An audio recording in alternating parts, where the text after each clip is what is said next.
یو ډیره عجیبه قصه به درته وکړم. زموږ په کلي کې یو ډیر امیر سړی وفات شو چې هغه ډیر جایدادونه لرل، ډیرې بنګلې لري، ډیر موټران لري، حتی په خارج کې په بهر ملکو کې هم د ډیر ځایونه شته. چې کله دی وفات شو زموږ په کلي کې یو سړي په خوب باندې ولیدی. تر خوب لیدلو وروسته دا سړی راغلی د ده وزوی ته. زموږ ستاسو په پښتنو کې دا رواج دی چې کله مړی په خوب وویني بیا دی خیرات پسې کوي.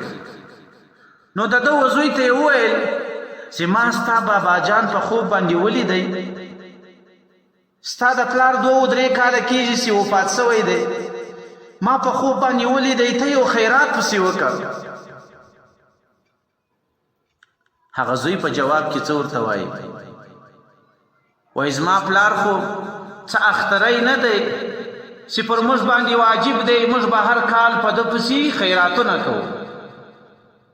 ګوره دا هغه پلار دی چې د ده دپاره خو یې مځکې، جایدادونه، بنګلې، موټران، په خارج کې هم ځایونه اخیستي، لیکن د ده دینی اصلاح یې نه وه کړې، د ده تربیه یې نه وه کړې.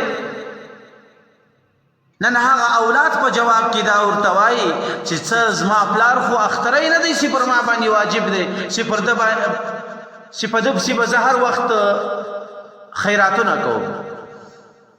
نو نن الله تعالی موږ تاسو ته موکره کړې ده، باید په اولادو کې یو خو موږ تاسو باید دین ته وقف کو چې په هغه باندې د دنیا یو کار هم نه وکړو چې ای الله دا بچی مې ستا و دین ته سپارلی ده، ما که وچه خوړله که میرنده خوړله په دې زوی باندې به زه د دنیا یو کار هم نه کوم.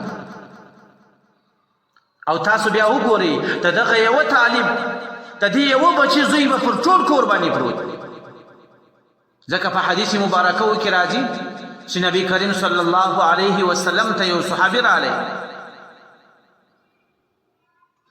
ورته فرمایي چې یا رسول الله زما یو ورور دی، هغه په مدرسه کې طالب دی، هغه سبقان وایي، لما سره مزدوري نه کوي.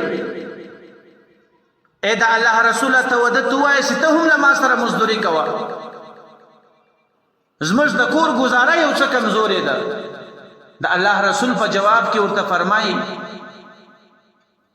چې دا اوس چې کومه ګزاره روانه ده دغه ګزاره د دې طالب په خاطر باندې روانه ده، که چیرې دغه کس هم له تا سره کار شروع کو بیا به ګزاره تر دغه نه هم خرابه شي.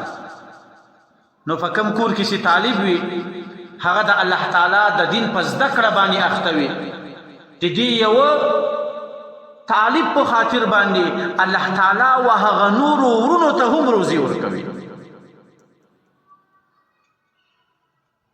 نو الله تعالی دې موږ تاسو ته توفیق راکړي چې موږ تاسو خپل بچان و دین ته وقف